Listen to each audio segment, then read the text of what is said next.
تحریک انصاف کی 3 سالہ حکومت کے دوران کرپشن کی ہوش ربا داستان سامنے آ گئی، جس میں chairman P T I Imran Khan کی فرنٹ پرسن فرح گوگی کی کرپشن کی حیران کر دینے والی کہانی سامنے آئی ہے۔ تفصیلات کے مطابق فرح گوگی کے ظاہری اور غیر ظاہری اثاثوں میں 2017 سے 2020 تک 4520 ملین روپے کا اضافہ ہوا ہے، اور فرح گوگی 2020 میں 950 ملین روپے کے اثاثوں کو خود تسلیم بھی کر چکی ہیں، جبکہ فرح گوگی کی غیر ظاہری مگر ملکیتی اثاثے 3825 ملین روپے ہیں۔ فرح گوگی کے صرف 3 سالوں میں ظاہری اثاثوں میں 420% اور غیر ظاہری اثاثوں میں 15300% اضافہ ہوا۔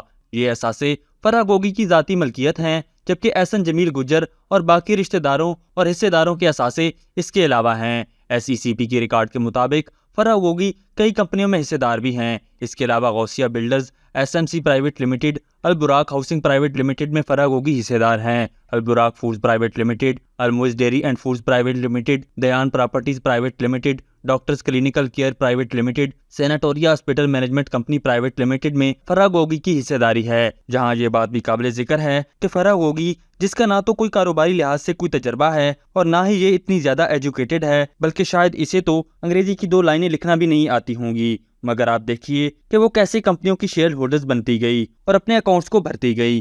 اس کے علاوہ چیئرمین پی ٹی آئی کی فرنٹ پرسن فرح گوگی منی لانڈرنگ جیسے گھناؤنی جرائم کی بھی مرتکب ہوئیں۔ فرح گوگی اور ان کے شوہر بطور جعلی ڈاکٹر کولڈ سٹار جورو پرائیویٹ لمیٹڈ میں بطور ڈائریکٹر کام کرتے رہے۔ کولڈ سٹار جورو پرائیویٹ لمیٹڈ ایک شیل کمپنی کے طور پر منظر عام پر آئی، جبکہ 11 فروری 2022 کو مائنیکا پرائیویٹ لمیٹڈ کا قیام عمل میں لایا گیا۔ فرح گوگی کے پاکستان میں موجود بینک اکاؤنٹس کی تعداد میں 2019 سے 2021 تک حیرت انگیز اضافہ ہوا۔ 426 ملین روپے 2018 سے 2022 تک ایک بینک اکاؤنٹ میں ڈپازٹ ہوئے، جبکہ فرح گوگی، احسن جمیل گجر اور ان کے پارٹنرز کے ملک بھر میں 102 اکاؤنٹ سامنے آئے ہیں۔ ان اکاؤنٹس کی کل مالیت 14.5 ارب روپے ہے، جبکہ یہ پیسہ چیئرمین پی ٹی آئی کی فرنٹ پرسن کے طور پر لیا گیا۔ یاد رہے، فرح گوگی اور اس کے شوہر احسن جمیل گجر نے مل کر لوٹ مار کا بازار پورے پنجاب میں گرم کیا رکھا۔ ٹرانسفر پوسٹنگ سے لے کر تھانوں اور پٹوار خانوں تک ٹھیکے پہ دینے کا الزام بھی انہی کے سر جاتا ہے، اور عثمان بزدار جو بظاہر کٹ پتلی کے طور پر کام کرتا تھا، مگر اصل تو صوبہ پنجاب کو 3.5 سال سے زائد عرصے تک انہوں نے ہی یرغمال بنائے رکھا۔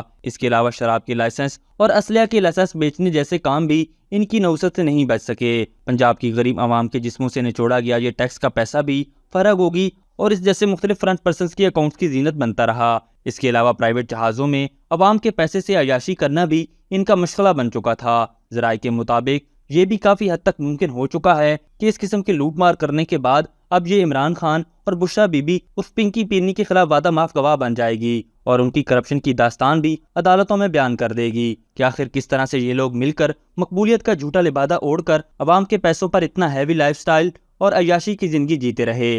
ذرائع کا یہ بھی دعویٰ ہے کہ اس حوالے سے خاور مانیکا بھی اعترافی بیان دے چکا ہے، اور اعترافی بیان میں اس نے وہ سب چیزیں بتائی ہیں جو اب تک منظر عام پر نہیں آئی تھیں، اور عمران خان اور بشرا بی بی اس پنکی پیرنی کی شادی کے حوالے سے اصلیت بھی خاور مانیکا کا بیان واضح کر دے گا۔ ابھی تک کے لیے صرف اتنا ہی۔ مزید دلچسپ اور تازہ ترین خبروں سے آگاہ رہنے کے لیے ہمارے چینل اسلام آباد انسائیڈر کو سبسکرائب کرنا مت بھولیے، اور اگر ہماری یہ ویڈیو آپ کو اچھی لگی ہے تو اسے لائک کر دیں اور اپنی قیمتی رائے کا اظہار نیچے دیے گئے کمنٹ سیکشن میں ضرور کریں۔